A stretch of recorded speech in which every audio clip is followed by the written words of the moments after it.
ఈ రోజు కథ గాజురేగు పండు. అనగనగా ఒక రైతు ఉండేవాడు. అతనికి ముగ్గురు కూతుర్లు. అందులో చిన్నది చాలా అందంగా ఉండేది. ఆమె పేరు సుందరి. రూపంలోనే కాదు, గుణాలలో కూడా ఆమె సుందరి. పెద్దవాళ్ళ ఇద్దరి మనసు మంచిది కాదు. వాళ్ళు పని పాటలన్నీ సుందరి మీదే వేసి, పైగా ఆమె చేసేదానిలో లోపాలు ఎంచుతూ ఉండేవాళ్ళు.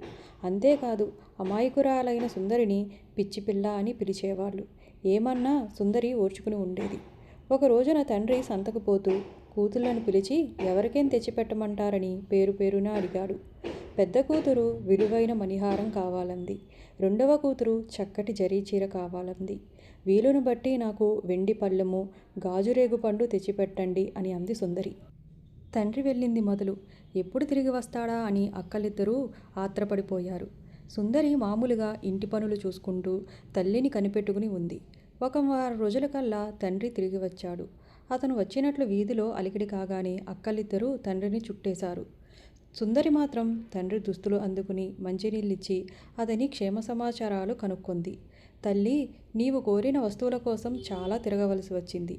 అయితే ఏంలే, అన్నీ దొరికాయి, అదే సంతోషం అని సుందరితో తండ్రి చెప్పాడు. అయ్యో, నాన్నకు శ్రమ ఇచ్చాను కదా అని ఆమె చాలా బాధపడింది. అయితే వీటితో ఏం చేస్తావమ్మా అని తండ్రి అడిగాడు. రేగుపండును పళ్ళెంలో నూరతాను అని చెప్పేసరికి, పిచ్చిపిల్ల, ఇదేమి ఆట అని అతను నవ్వాడు.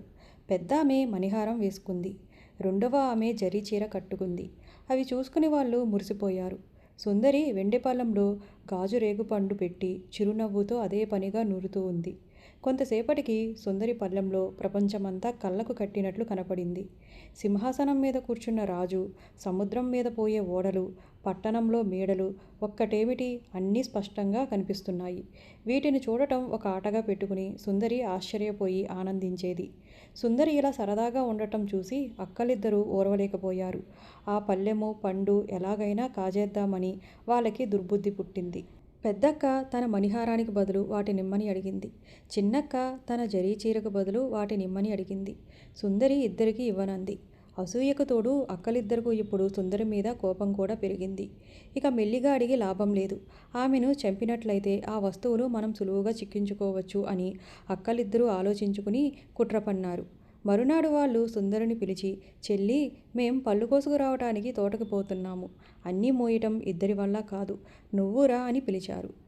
సుందరి సరేనని ముగ్గురి తట్టలు తానే చేతపట్టుకుని సుందరి కూడా బయలుదేరింది. బయలుదేరే ముందు ఆమె తన ఆట వస్తువులు 2 దాచమని తండ్రికి ఇచ్చింది. పోయి పోయి వాళ్ళు ఒక అడవి చేరుకున్నారు. కొంచెంసేపు పళ్ళు ఏరినట్లే ఏరి అక్కలిద్దరూ సుందరిని తన ఆట వస్తువులు 2 ఇవ్వమన్నారు. ఆమె తన దగ్గర లేవంది. ఈ మాట నమ్మక సుందరి అబద్ధం ఆడుతుంది అని చెప్పి వాళ్ళు రహస్యంగా తెచ్చిన గొడ్డలితో ఆమె పీక కోసేశారు. కానీ వాళ్లకు పళ్ళెము పండు దొరకనే లేదు. ఇక చేసేదేముంది, దుఃఖం నటిస్తూ ఇంటికి చేరుకుని అడవిలోకి తోడేళ్లు వచ్చాయి. చెల్లిని అవి తీసుకుపోయాయి. ఎంత వెతికినా మాకు కనపడలేదు అని చెప్పేసరికి తల్లిదండ్రులు వలవలా ఏడ్చారు. కొంతకాలానికి ఒక గొల్లవాడు తప్పిపోయిన గొర్రెలను వెతుక్కుంటూ అడవిలో తిరుగుతున్నాడు. ఒక పొదలో వాడికొక చిత్రమైన చెట్టు కనపడింది. చూపుకి అది బోలుగొట్టంలాగా ఉంది. ఆ చెట్టుకి అందమైన నీలిరంగు పువ్వులు, ఎర్రటి కాయలు కాసి ఉన్నాయి. ఆ పిల్లవాడు దానిని కోసి గొట్టానికి పీపీ పెట్టి ఊదుదామనుకుంటున్నాడు. అది అతని పెదవులకు తగిలేసరికి ఇలా పాడటం మొదలుపెట్టింది. ఊదుబూర ఊదుబూర, తల్లికి తండ్రికి జయం జయం, పెద్దక్క చిన్నక్క కలిపి పండ్లు కోసుకుందామని పిలిచి పళ్ళెం పండు కాజేద్దామని నరికారయ్య నట్టడివిలో. ఈ వింత బూర పట్టుకుని గొల్లపిల్లవాడు ఊళ్ళోకి పరిగెత్తాడు.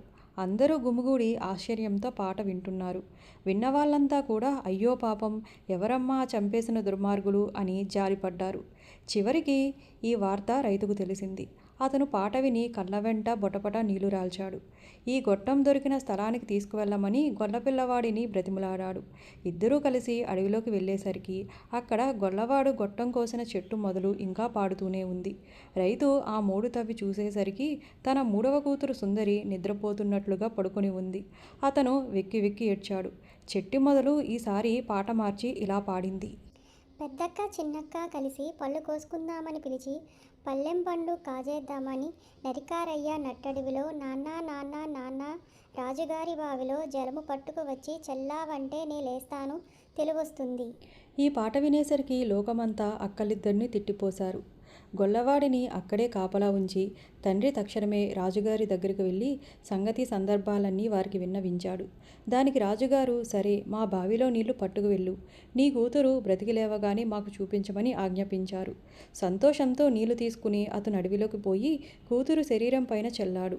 ఆ వెంటనే సుందరి నిద్ర నుంచి లేచినట్లుగా కన్నులు నులుముకుంటూ లేచి కూర్చుంది. తండ్రిని చూడగానే ఒక్కసారిగా బావురుమని అతని మెడ చుట్టేసుకుంది. ఇదంతా చూస్తున్న గొల్లవానికి కూడా ఆనంద బాష్పాలు మొదలైనాయి. వెంటనే సుందరిని వెంటబెట్టుకుని తండ్రి రాజు దర్శనానికి వెళ్ళాడు. రైతుని, 3 కూతుర్లను రాజు చూశాడు. ఇటువంటి దుర్మార్గులు మళ్ళీ సూర్యోదయం చూడటానికి వీలులేదు. ఈరోజే సూర్యుడు అస్తమించే లోపల వీళ్ళిద్దరినీ తలలు తీయించమని శిక్ష విధించాడు. తరువాత సుందరిని పిలిచి, నీవు ఆడుకునే వెండి పళ్ళెము, గాజురేగు పండు చూపించమన్నాడు.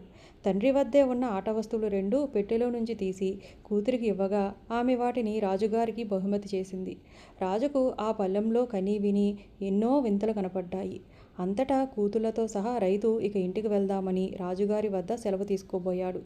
అప్పుడు రాజుగారు సుందరితో, నీవు ఆడుకునే వెండి పళ్ళెము, గాజురేగు పండు రాజుల వద్ద ఉండవలసిన వస్తువులు, నీవు కోటలో రాణిగా ఉండవలసిన దానివి అని అనేసరికి సుందరి సిగ్గుతో తలవంచుకుంది.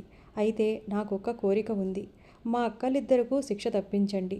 వాళ్ళు పోతే నేను బ్రతికినా సార్థకమేమిటి అని ఆమె అంది.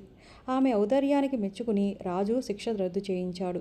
మంచి ముహూర్తాన రాజుకి, సుందరికి అతి వైభవంగా పెళ్లి జరిగింది.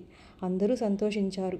ఆ రోజు నుంచి రైతు, అతని కుటుంబమంతా కోటలోనే ఉంటూ ఉన్నారు. వీరందరూ హాయిగా ఉండటం గొల్లవాని సాయం వల్ల కదా. అందుచేత సుందరి అతన్ని జన్మలో ఎప్పుడూ మర్చిపోలేదు. అతనికి అనేకమైన కానుకలిచ్చి తన రుణం తీర్చుకుంది.